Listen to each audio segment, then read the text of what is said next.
renovando o agradecimento, a atenção e a preocupação que o ministro tem tido com esse projeto que é de grande importância para o Brasil. Muito obrigado, presidente desta comissão especial, deputado Rômulo Gouveia, pelo convite formulado pela comissão para ouvirmos, na qualidade de coautores do projeto de lei. Gostaria de cumprimentar o deputado Júlio Lopes, relator deste tão importante projeto em discussão nesta comissão especial, as senhoras deputadas, os senhores deputados, todos os presentes. Sempre gosto de registrar o meu maior respeito ao Congresso Nacional, e, em particular, à Câmara dos Deputados, na qual trabalhei por 5 anos como assessor parlamentar com muito orgulho. E cumprimentar, então, os servidores, os assessores que aqui atuam no dia a dia.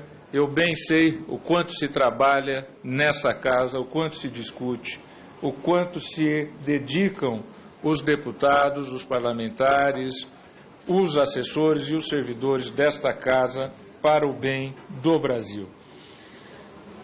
Gostaria inicialmente de, ao falar deste projeto, de resgatar alguns elementos relativos à justiça eleitoral. Desde o ano de 1986, a Justiça Eleitoral tem se dedicado à melhoria do processo eleitoral brasileiro, especificamente no que diz a sua informatização e a melhoria da qualidade, portanto, técnica da prestação dos seus serviços à nação brasileira. Já antes da Constituição de 1988, em 1986, iniciando-se um processo com a legislação de 1985 que determinou a centralização do cadastro eleitoral no Tribunal Superior Eleitoral. Até então, deputado Rômulo Gouveia, os cadastros eram realizados pelos tribunais regionais eleitorais e não havia um cadastro centralizado no TSE. Foi com o recadastramento de 1986 para as eleições do Congresso Constituinte em que houve o recadastramento. Trabalhei nesse recadastramento. O presidente trabalhou como servidor nesse recadastramento que foi feito, criando-se um banco, naquela época, de 70 milhões de eleitores, num processo que centralizou de maneira informatizada em data center no Tribunal Superior Eleitoral 70 milhões de eleitores. Esse processo inicial já depurou uma série de casos que à época existiam com o cadastramento descentralizado, que o eleitor às vezes se apresentava em um estado e em outro estado, cidades vizinhas, locais próximos, e o que lhe permitia inclusive votar em locais diferentes, mesmo com a mesma identificação. Então vejam, em 1986, em um ano, numa época que a tecnologia estava nos seus primórdios, não existia internet, não existia telefone celular, nem o fax estava começando a ser utilizado. A Justiça Eleitoral recadastrou 70 milhões de eleitores e criou um banco de dados centralizados. Posteriormente, em 1994, o ministro-presidente do Tribunal Superior Eleitoral à época, José Paulo Sepúlveda Pertence, levou uma sugestão no início do governo Fernando Henrique Cardoso, em 1995, de aproveitar este cadastro realizado pela Justiça Eleitoral para que, além de ser usado apenas e tão somente a cada 2 anos para as eleições, que ele também fosse utilizado para ser a identificação nacional do cidadão brasileiro, para uma maior garantia da identidade de cada cidadão nacional. Além disso, em 1994, aprofundando-se o processo de informatização eleitoral brasileiro, foram adquiridos e instalados equipamentos de processamento de dados no Tribunal Superior Eleitoral e também nos 27 tribunais regionais eleitorais. Foi montada uma rede privativa da Justiça Eleitoral de comunicação entre estes bancos de dados de todos os 27 tribunais regionais eleitorais e o Tribunal Superior Eleitoral para transferência de dados, de maneira que, desde então, há uma interligação absolutamente segura nestas comunicações. Isto foi o que tornou possível a totalização, em 1994, ter sido realizada de maneira totalmente informatizada. Lembrando que em 1994 não havia ainda urna eletrônica. E é essa rede que até hoje faz a totalização de votos e que permite que o Brasil tenha o resultado eleitoral mais rápido e seguro do mundo, anunciado no mesmo dia do encerramento da eleição, 1h30, 2 horas depois do resultado totalizado. Em 1995, começa-se o projeto da informatização do voto. Em 1995, o Tribunal Superior Eleitoral, a partir da sua equipe de tecnologia da informação, elaborou um projeto básico e licitou a produção de 77 mil urnas eletrônicas. Hoje, o parque de urnas eletrônicas do Tribunal Superior Eleitoral são 535 mil urnas eletrônicas. Mas em 95 se licitaram 77 mil urnas que foram utilizadas em todas as capitais do país e nos municípios com mais de 200 mil eleitores. Isso permitiu que nas eleições de 1996, 1/3 da população votasse nas urnas eletrônicas e este projeto inicial foi de um imenso sucesso. 1998, 2/3 dos eleitores votaram em urna eletrônica e no ano de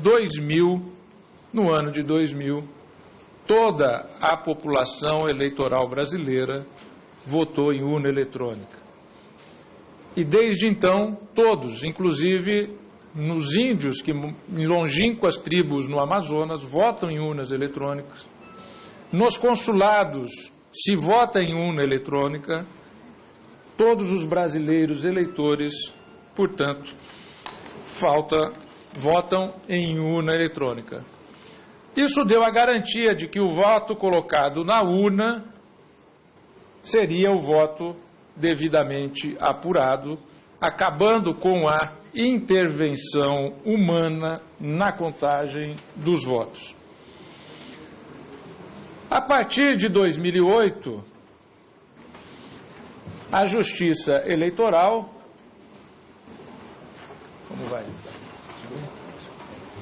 a Justiça Eleitoral inicia um projeto para fechar de maneira absoluta a segurança do voto. Qual é o projeto? A de que o eleitor, ao se identificar, seja realmente um cidadão devidamente cadastrado e que tenhamos condições de apurar se ele não está se passando por outra pessoa. E então, em 2008, começa o projeto da biometria. este projeto da biometria começa em 2008.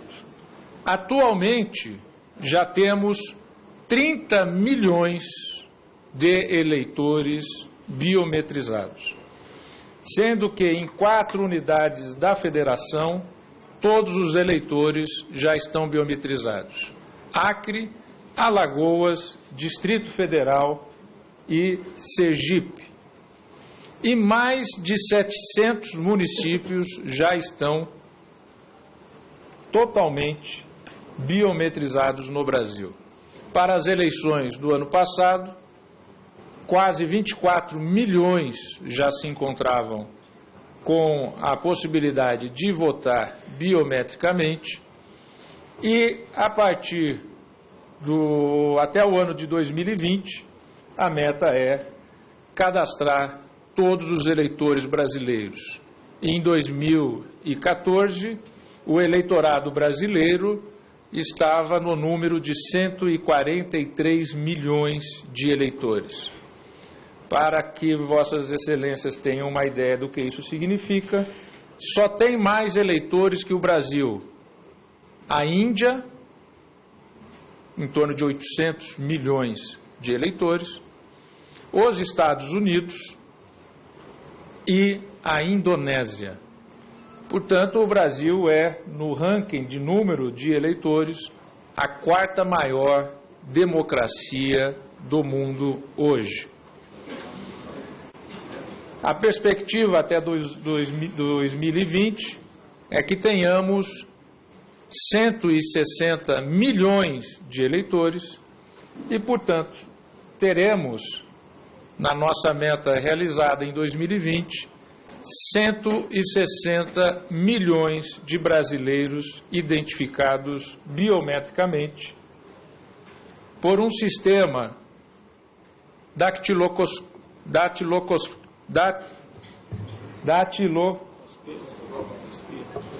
datiloscópio com os 10 dedos, com a impressão dos 10 dedos e com uma foto de padrão internacional de segurança que identifica a face do cidadão.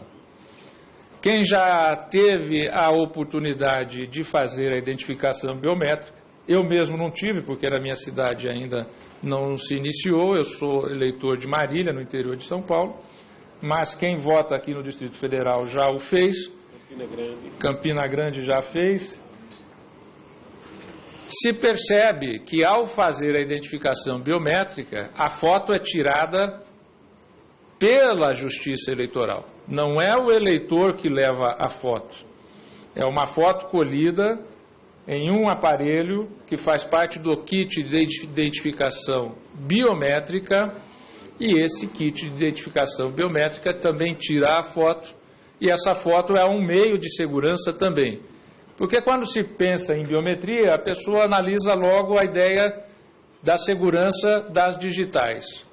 Mas não é só as digitais o único meio de segurança.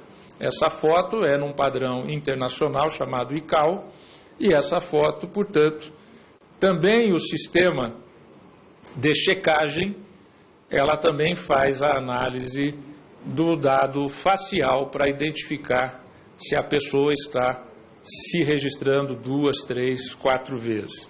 Pois bem, então a Justiça Eleitoral inicia este projeto. A nossa meta atual para as próximas eleições são de 50 milhões de eleitores para as próximas eleições. Isso está correndo dentro do cronograma. E até 2020, toda a população brasileira eleitora estará cadastrada. Alguns dados do custo disso para a Justiça Eleitoral. Hardwares adquiridos, R$ 9.268.743.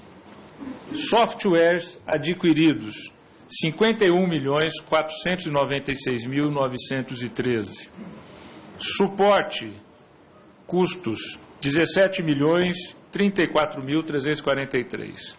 Serviços técnicos, 4.800.000.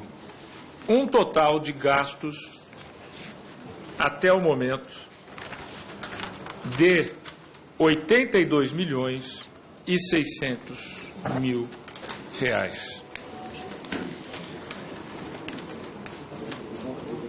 Valor unitário por eleitor de custo para este trabalho. Cadastro em campo custa R$ 3,30. A checagem, o chamado batimento, considerado 50 milhões de eleitores, custo R$ 1,71. Para o armazenamento de 50 milhões de registros, 20 centavos. Suporte, 34 centavos. Custo unitário do cadastramento considerado 50 milhões de registros, R$ 5,55.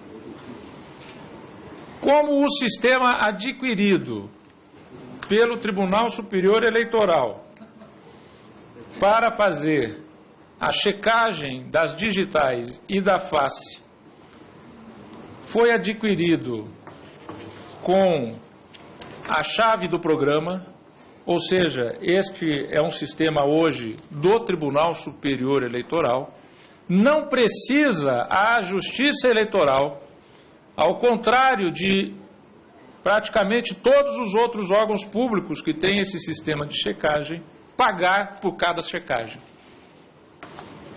Pagar por cada checagem realizada. Ou por cada novo registro realizado. O que faz com que, projetando-se uma base de 160 milhões para 2020, o custo da identificação biométrica individual projetado será de 18 centavos para o cidadão. Duvido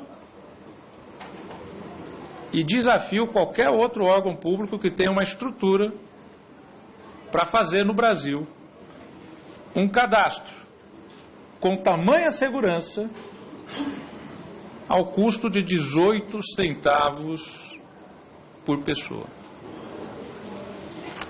160 milhões de brasileiros. E por que isso? Porque a Justiça Eleitoral já contém e tem, de anos, um parque tecnológico desenvolvido. Por isso que houve dificuldades no Poder Executivo de criar o chamado RIC, o Registro Individual do Cidadão, porque teria-se que começar do zero, com um custo que hoje seria bilionário. Na Justiça Eleitoral, o custo, hoje, para 50 milhões, R$ 5,55. Pois bem, isso a Justiça Eleitoral vai fazer. Já está autorizada a fazer. Já está fazendo. Isto aqui não depende desta comissão especial. Por quê? Porque o Congresso Nacional já autorizou o projeto da biometria. O Congresso Nacional, através da lei orçamentária, já aportou os recursos com que a Justiça Eleitoral adquiriu equipamentos e softwares nesse valor e custeio nesse valor de R$ 82.600.000 já investidos. E desde muitos anos eu fiquei com aquela ideia do ministro José Paulo Sepúlveda Pertence em mente. Nem era juiz, nem imaginava que um dia presidiria o Tribunal Superior Eleitoral. Como vai, deputado Marqueser? Como vai, deputado? E quando eu assumo a presidência do TSE, no meu discurso de posse, eu já anuncio que O Estado brasileiro está fazendo esse investimento. Investimento eficientemente aplicado pelo Tribunal Superior Eleitoral, e os números estão aqui para prová-los. Equipamentos comprados de maneira extremamente barata, softwares adquiridos sem necessidade de ficar pagando por novos registros ou por checagem, já está adquirido definitivamente. Volto a repetir, ao contrário da maioria dos outros órgãos públicos, para que cada checagem os contratos exigem novo pagamento. Por quê? Porque não tem a chave do programa. E nós temos, nós não precisamos ficar repagando.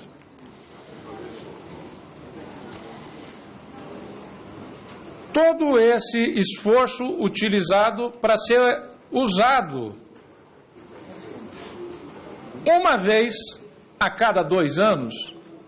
Existe um dispositivo na Constituição brasileira, que é o artigo 37, que é o princípio da eficiência pública. Se já há a criação de um banco de dados, que hoje conta com 30 milhões, até 2020 contará com 160 milhões de pessoas inequivocamente identificadas, seguramente identificadas, por que utilizar essa identificação uma vez a cada 2 anos? E, paralelamente a isso, todos sabem, por cerca de 20 anos, vários governos federais vêm tentando implementar o chamado número único de identificação ou registro de identidade civil. Passou o governo Fernando Henrique, segundo mandato desde que a lei foi criada, a Lei Pedro Simon. Passou 2 mandatos do presidente Lula, passou o primeiro mandato da presidente Dilma Rousseff, e nenhum governo conseguiu implementar. Com várias discussões entre os órgãos públicos, federais, estaduais, a respeito de como realizar essa centralização de uma identificação nacional. Então, quando eu assumo o Tribunal Superior Eleitoral, tendo em mente aquela proposta que nasceu idealizada pelo José Paulo Sepúlveda Pertence, tendo todo este projeto que já está custeado e vai ser realizado, criei então um grupo de trabalho interno no Tribunal Superior Eleitoral, como anunciara no meu discurso de posse, para que se desenvolvesse um projeto que pudesse permitir a utilização de todo esse banco de dados para transformar a identificação eleitoral para, além do uso, uma vez a cada 2 anos, na identificação do cidadão brasileiro nas relações da sua vida civil. Algo muito simples, muito prático.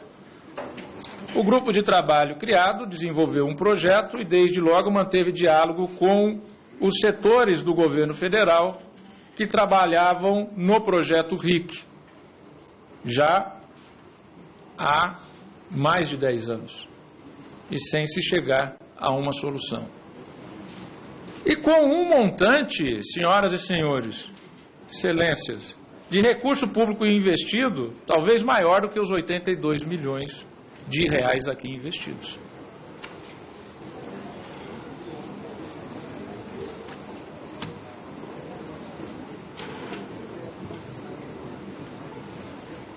Este projeto foi por mim encaminhado à presidenta Dilma Rousseff. Ela convocou uma reunião para apresentar o projeto a vários ministros de Estado e ela então determinou que o então ministro Guilherme Afif Domingos passasse a coordenar os contatos com o TSE por parte do Poder Executivo Federal, porque ela aderiu a esta proposta do Tribunal Superior Eleitoral como uma solução melhor do que toda aquela solução que até então os órgãos internos do Poder Executivo tinham encaminhado a ela. E é por isso, então, que no dia 28 de maio de 2015, no aniversário da reinstalação da Justiça Eleitoral, a presidente Dilma Rousseff e eu assinamos conjuntamente este projeto de lei. Assinamos conjuntamente este projeto de lei. Ou seja, o governo federal, através de uma decisão da Presidência da República, suspendeu os trabalhos de desenvolvimento de um banco de dados próprios para acatar esta solução proposta de adotar a identificação biométrica como uma identificação do cidadão brasileiro. Em 2014,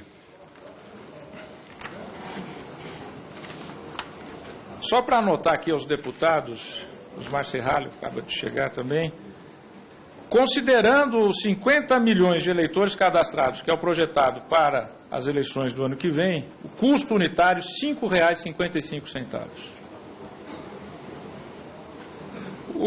A meta até 2020, considerando 160 milhões de eleitores, custo unitário 18 centavos. 18 centavos. Eu disse aqui, deputado Marqueselli, desafio qualquer outro órgão público que consiga fazer um cadastramento de 160 milhões a um custo unitário desta hora. E vai ser feito. Essa decisão não depende dessa comissão. Já está aprovado a biometria por lei, já está sendo feito e já tem orçamento para isso, e já disse aqui os números. Menores do que aquilo que já se gastou em mais de 10 anos no Executivo Federal para tentar implementar o RIC. Sem nenhum resultado.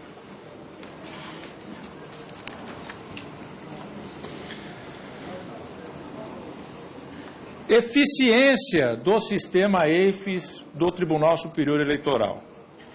Para as eleições de 2014, tínhamos uma base de dados de 24.004.311 eleitores que se identificaram biometricamente. Isso significou o seguinte número de impressões digitais, porque são colhidos os 10 dedos, há pessoas que não têm os 10 dedos, então não vão ser 240 milhões de impressões. 238.834.594 impressões digitais foram colhidas. O sistema não conseguiu reconhecer 42.677. O sistema não reconheceu 42.677 de um universo de 238.834.594. Em números percentuais, a não identificação de 42.677 neste universo de quase 240 milhões é de 0,018%. 0,018%. Ou seja, é um sistema com uma eficiência de 99,982%. Às vezes nós imaginamos, 99,9 não existe, existe o 99,9, 82. Quer dizer, 0,018%, o que mostra uma coleta de dados extremamente eficiente, porque o sistema de coleta é com a rolagem do dedo, o que pega então um espaço muito maior da identificação datiloscópica, agora acertei, datiloscópica, e obviamente que fizemos aquilo que é a checagem. Identificamos 24 milhões de eleitores antes das eleições de 2014. Vamos, através desse software adquirido, ver se tem algum esperto, algum malandro. O cidadão sabendo que vai ter uma identificação biométrica, e ainda existem aqueles que vão E vou trazer alguns dados. Obviamente, por razões de privacidade, não vou dizer nome, nem a identificação da pessoa. Mas vou trazer alguns dados, inclusive a utilização de outros documentos que foram apresentados para tirar o título.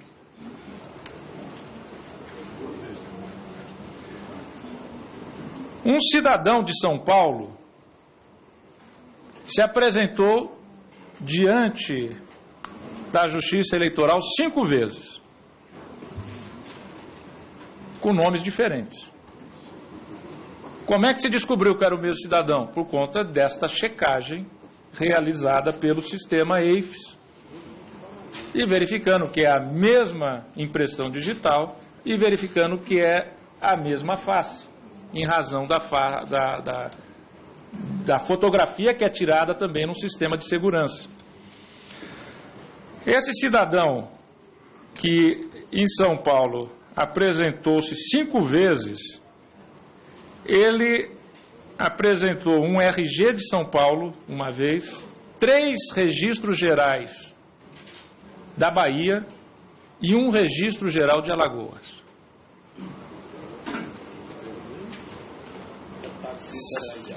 5 registros gerais diferentes. Ele informou ao deputado Júlio Lopes 5 números diferentes de CPFs. Os 5 CPFs estão cadastrados no sistema da Receita Federal. Pasmem. 4 como regulares. 1 como suspenso. Antes, um parênteses, todos estes casos que identificamos, evidentemente, foram encaminhados de imediato para as corregedorias eleitorais cancelarem todos os títulos. Então, esse cidadão não votou na eleição, porque foi pego antes e foi cancelado o título, os 5 títulos. Não sabemos qual é o verdadeiro. Paralelo a isso, encaminha-se a Polícia Federal para a abertura do devido inquérito e apuração do crime cometido. Um outro cidadão de Goiás se apresentou 15 vezes diante da biometria da Justiça Eleitoral. Para tanto, ele apresentou 10 RGs diferentes do estado de Goiás, 5 RGs diferentes do estado de Minas Gerais. Ele informou 14 números diferentes de CPF.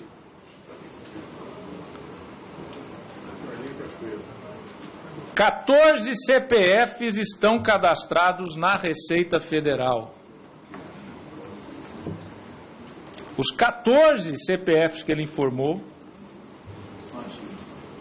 em 15 registros diferentes, estão cadastrados. 10 estão cadastrados como regulares, 3 estão cadastrados como suspensos, e em um deles consta uma irregularidade. A data de nascimento está errada.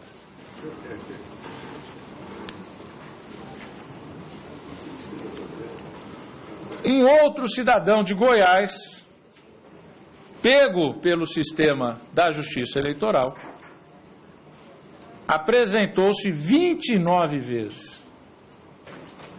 Foi lá para tirar 29, deputado Pauldeni, 29 títulos de eleitores diferentes.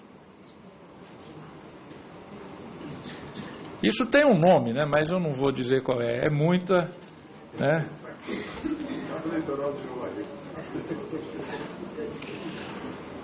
Ele utilizou para isso 12 registros gerais diferentes do DF, 13 de Minas Gerais, 3 de Goiás e um documento emitido pelo Detran de Goiás. Num total de 29 documentos diferentes. Mas era a mesma pessoa e foi identificada pelo sistema de segurança digital e facial. Nestes 29 registros, ele apresentou 27 números de CPF diferentes. 18 deles não constam da base de dados da Receita Federal. 11 constam na base de dados da Receita Federal. Destes 11 que constam na base de dados da Receita Federal, 6 são regulares, 3 são suspensos e 2 constam data de nascimento errada. Agora o mais esperto de todos, 47 registros, esse foi o campeão, dos que já foram feitos a checagem, 47 registros diferentes, todos em Goiás, mas para tanto ele utilizou 23 carteiras de identidades emitidas pela Secretaria de Segurança Pública da Bahia, 12 emitidos pela Secretaria de Segurança Pública de Minas Gerais, 8 pela Secretaria de Segurança Pública de Goiás, uma carteira de trabalho e previdência social, 2 carteiras de trabalho e previdência social e 2 certificados, carteira de trabalho emitida pelo Ministério do Trabalho e 2 certificados de reservistas diferentes. Ele fez 2 vezes o Exército, esse aqui.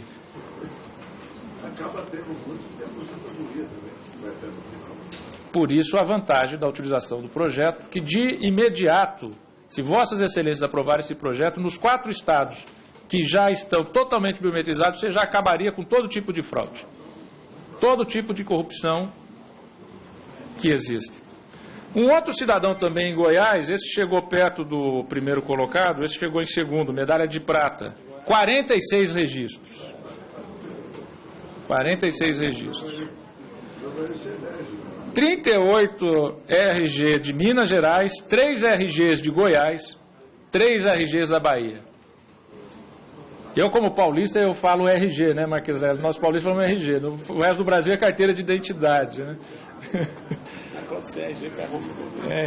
Como paulista, eu falo RG, a carteira de identidade, as carteiras que são emitidas. Né? Esses 2 recordistas não informaram o número do CPF. Não é obrigatório para o cadastramento informar o CPF. Esses 2 não informaram.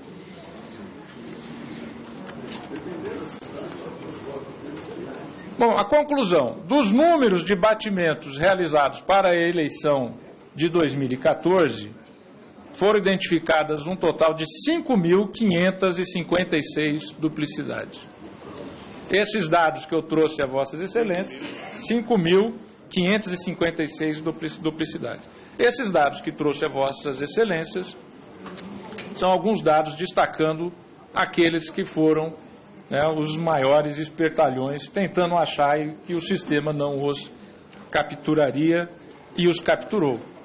Todos esses casos, volto a dizer, em títulos eleitorais cancelados de imediato, para que não votassem nas eleições e não votaram.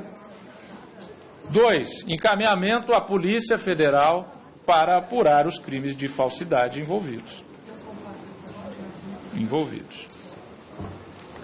Pois bem, qual é a realidade hoje? O Estado brasileiro, através da Justiça Eleitoral, está fazendo esse trabalho de identificação segura do eleitor. 2, o Estado brasileiro não tem uma identificação nacional do seu cidadão. Não tem. Isso é um fato. Nós dependemos destas identificações que vêm dos estados. 3, em todo o mundo está se discutindo documentos de identificação nacional por razões de segurança pública, principalmente depois do 11 de setembro. O mundo inteiro passou a discutir essa identificação.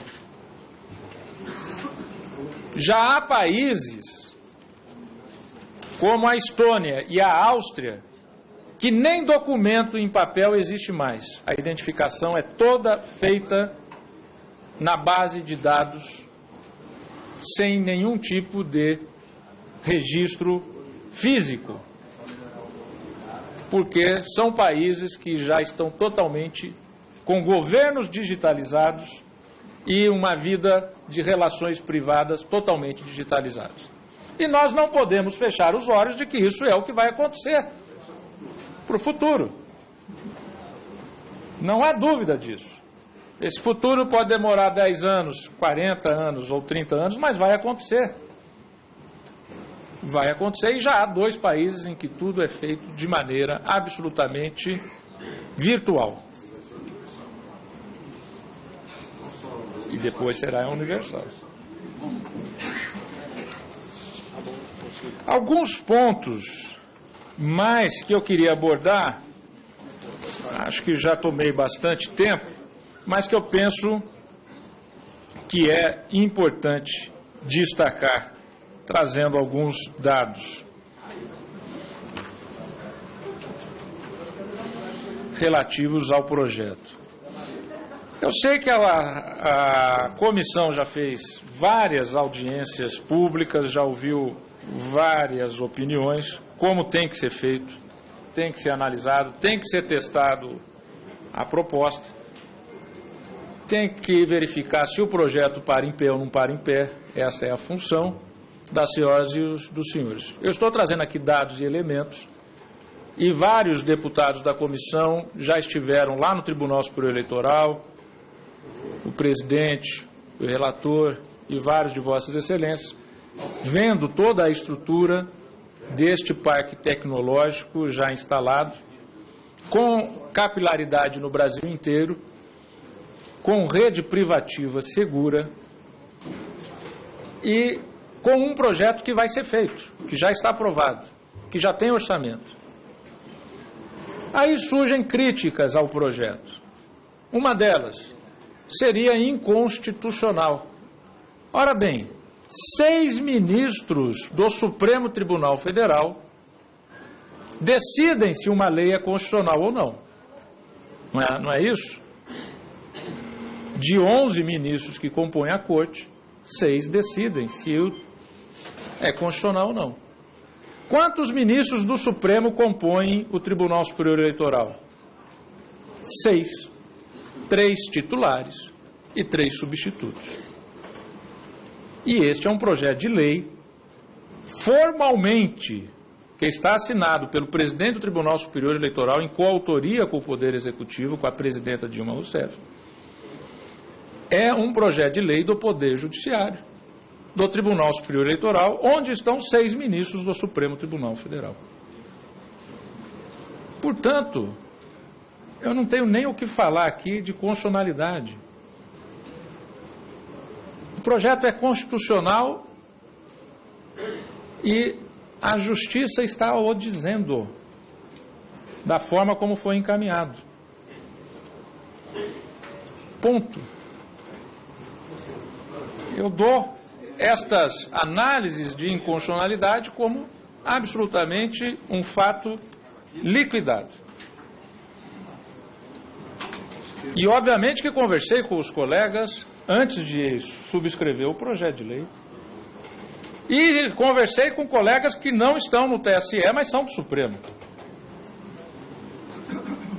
O projeto aprovado como está não tem nenhuma inconstitucionalidade. Sei que grandes juristas emitiram pareceres para associações de cartórios e outras associações, respeitados juristas, pareceristas, mas eles não são 6 ministros do Supremo Tribunal Federal.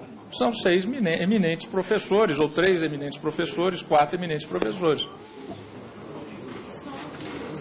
Então, com a devida vênia do contido nos pareceres, estes pareceres não têm consistência jurídica e não tenho mais o que falar sobre eles.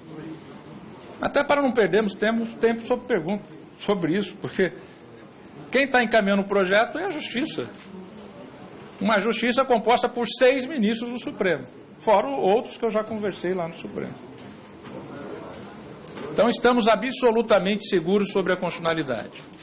Estamos absolutamente seguros de que esse projeto de lei não interfere em nada nas corregedorias dos tribunais de justiça, como uma nota que reputo infeliz, porque publicada segundo a própria informação do seu subscritor, o presidente do TJ de São Paulo, sem que ele tenha lido o projeto de lei.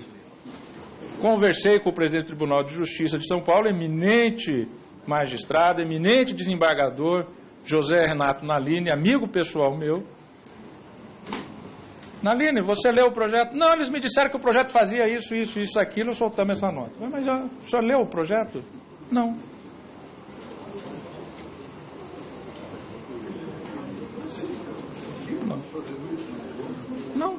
Não leu.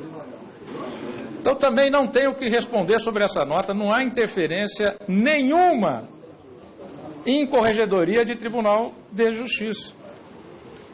Até porque o órgão nacional, de âmbito nacional, que tem competência para fazer este trabalho de correição é o Conselho Nacional de Justiça, que, aliás, é presidido por um membro do Supremo, que é o seu presidente. O presidente do Supremo Tribunal Federal, que já foi presidente do Tribunal Superior Eleitoral, com quem já conversei e já se colocou a favor do projeto. Mas, para ficar claro, não há interferência no trabalho. Não há interferência no que é a atividade dos cartórios e dos cartorários de registro civil. Este projeto de lei não altera a Lei de Registros Públicos brasileira. Ela só atualiza monetariamente uma multa que já está naquele tempo de ORTN, OTN, relativa a uma obrigação que os cartórios já têm de informar a Justiça Eleitoral. Até para que a Justiça Eleitoral dê baixa nos óbitos ocorridos no seu quadro de eleitores. Os cartórios continuarão a fazer os registros de nascimento. Os cartórios continuarão a fazer os registros de casamento, divórcio, averbações. Os cartórios continuarão a fazer o registro de óbito. Quando alguém vai comprar um imóvel, que geralmente vai vender um imóvel, que geralmente o comprador quer saber, a pessoa é casada ou não, ela vai pedir uma segunda via, uma via atualizada do registro de nascimento da pessoa. Eu sei que há um temor dos cartorários de perder renda, esse aqui não interfere em nada nisso. Leiam o projeto de lei. No Brasil, infelizmente, muitos têm a mania de comentar por ouvir falar ou por ler na imprensa. Se tudo que está escrito na imprensa e eu acreditasse sobre o Congresso Nacional Brasileiro, eu não poderia estar aqui. Eu não acredito. Eu respeito. Eu conheço, eu trabalhei aqui dentro. Eu sei o quanto se trabalha sério aqui pensando na nação brasileira. Eu não interpreto e não comento pela imprensa as questões. Eu vou e leio. Eu não julgo uma causa no Supremo ou no Tribunal Superior Eleitoral porque eu li uma matéria na imprensa. Eu leio primeiro para depois formar a minha convicção. Então leiam o projeto de lei. O projeto de lei não tira nenhuma competência dos cartórios. Pelo contrário, acho que vai dar até mais atribuição aos cartórios. Vai dar até mais público aos cartórios. Qualquer pessoa, quando casa, tem que fazer a averbação. Quando separa, tem que fazer. Vai vender um imóvel, o comprador quer saber se aquela pessoa está falando estado civil verdadeiro ou não. Isso não vai ser identificado no registro. Isso vai ser identificado no registro do cartório civil. A pessoa vai pedir a segunda via, uma via atualizada. Então, essa fonte de renda dos cartórios não vai se extinguir.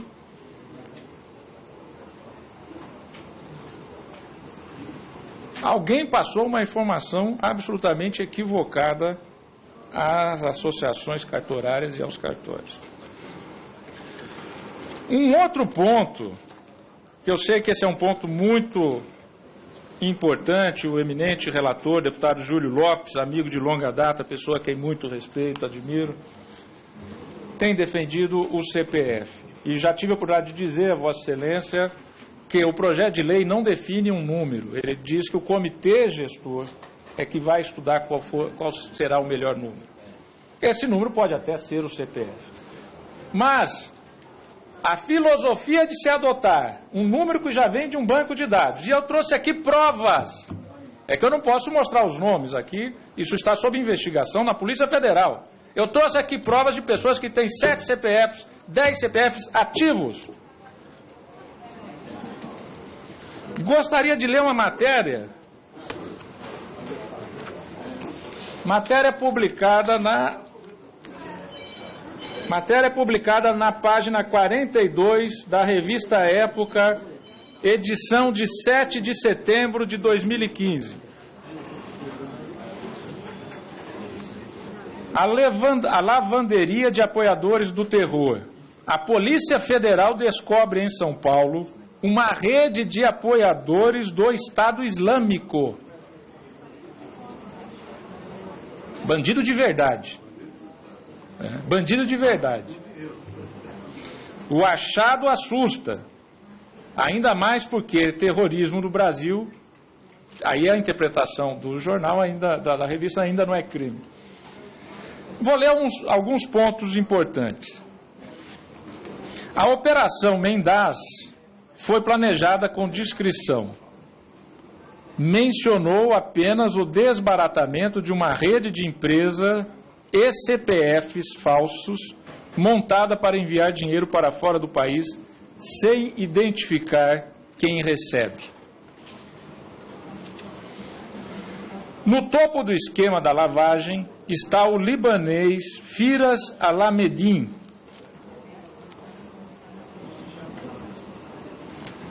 E mais adiante, Alamedin usava 3 CPFs. Não é brasileiro. O CPF é dado para cidadão estrangeiro. A proposta e a filosofia do projeto é identificar o cidadão nacional. Não é identificar o cidadão estrangeiro. É ter segurança para que o Estado brasileiro saiba quem é brasileiro.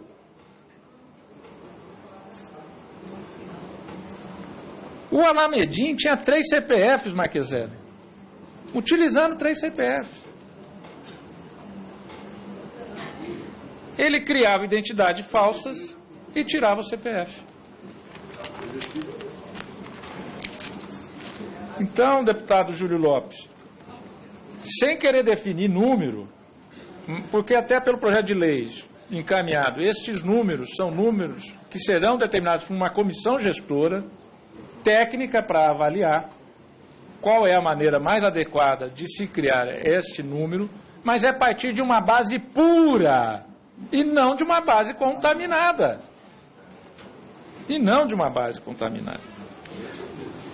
Um outro ponto, que eu sei que tem sido também motivos de críticas, pareceres formulados, que afrontaria a privacidade do cidadão brasileiro.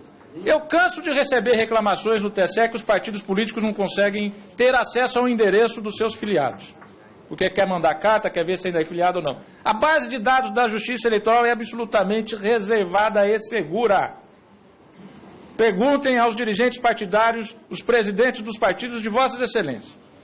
E aqui sei que muitos já foram, muitos o são, ou nacionalmente ou regionalmente.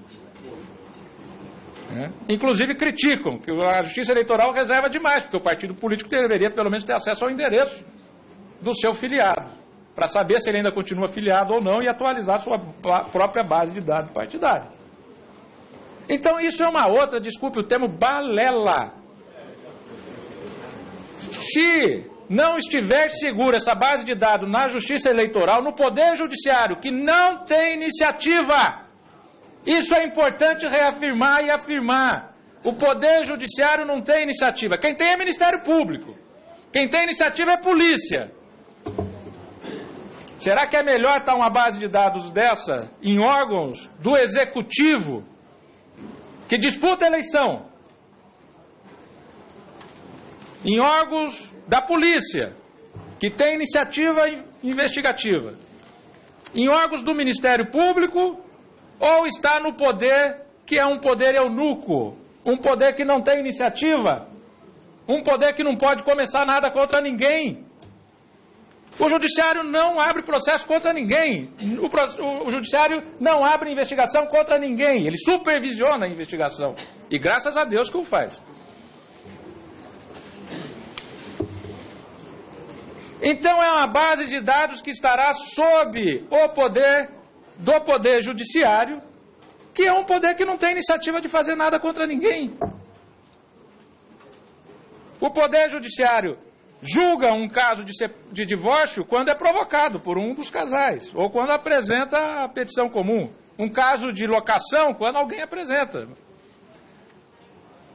Julga uma ação penal quando alguém fez uma investigação e apresentou uma denúncia. Mas o Poder Judiciário não sai por aí atrás de trabalho. O Poder Judiciário não tem esse poder de iniciativa. É o local mais seguro para o cidadão brasileiro de ter a sua base de dados arquivada. Outro mito que se criou, que se vai vender isso, é até ofensivo ouvir isso.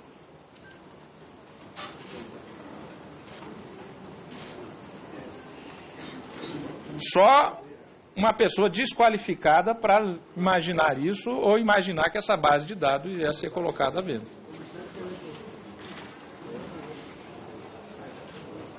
É quase um desacato falar algo assim.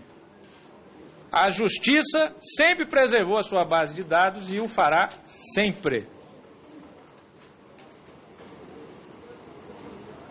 Isso não se confunde com alguém que já tem uma base de dados e pergunta, esse cidadão, ele é cidadão mesmo ou não? E aí o TSE vai dizer sim ou não. Esse cidadão que tem 10 CPFs diferentes, ele existe ou não existe? Ativos, fazendo relações econômicas, abrindo conta, movimentando, talvez recebendo benefícios sociais. Eu não tenho dúvida que a aprovação desse projeto e a maneira como ele está concebido, em poucos anos, ou de imediato já em várias unidades, se ele for rapidamente aprovado e implementado, já economizaria bilhões de reais. Não milhões, bilhões de reais que saem pela corrupção das fraudes através de fundos de garantias com pessoas que têm mais de uma identidade, Bolsa Família, Previdência Social, Seguro Defeso, que tem várias investigações, e esse que é o dos menorzinhos, hein? Esse que ainda é dos menorzinhos. Se nesse tem, imagina em outros. Declarações de imposto de renda, fraudes tributárias, portanto. Então, eu gostaria de concluir, até para poder ouvi-los, no sentido de que o projeto de lei, conforme concebido, ele é um projeto de lei que, no momento em que muito se fala da necessidade de se combater a corrupção, é uma resposta extremamente positiva e afirmativa do Congresso Nacional no combate à corrupção, e um combate que não vai depender de 5 anos para criar, porque já temos na Justiça Eleitoral. Já se faria isso de imediato nos 30 milhões de brasileiros que estão já cadastrados. E mais um ano, 50 milhões. E até 2020, 160 milhões. A depuração que se faria em relação a todos os bancos de dados. E por último, esse projeto de lei, ao contrário da lei aprovada do número único de identificação, ele não altera nem estabelece nenhum impedimento dos outros documentos continuarem existindo. A lei Pedro Simon estabelecia que os documentos já existentes valeriam por mais 5 anos. Estaríamos todos nós com a nossa identificação, então, inválida. Mas os poderes executivos, desde o governo Fernando Henrique até hoje, não conseguiram implementar esse projeto. Se criar uma lei para fazer um novo projeto, seja no executivo, seja em outro órgão que não a Justiça Eleitoral, terá que adquirir equipamentos, etc., a um custo de bilhões. sendo que nós estamos fazendo isso a um custo de 82 milhões de reais, apenas então somente com o parque que já tínhamos para toda a realização das eleições. Então é uma resposta imediata que essa comissão pode dar à nação brasileira aprovando esse projeto de lei que será de grande utilidade para a segurança do cidadão brasileiro, do Estado brasileiro e das pessoas de bem.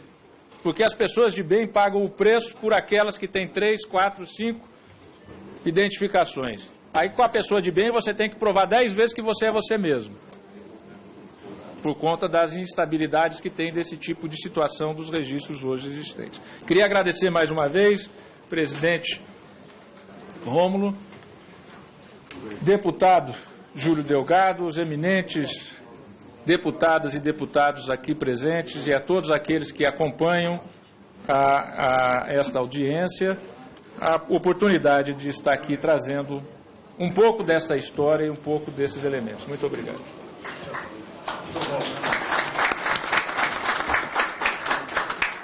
Agradecer a exposição do ministro presidente Dias Toffoli, e acho que muito esclarecedor.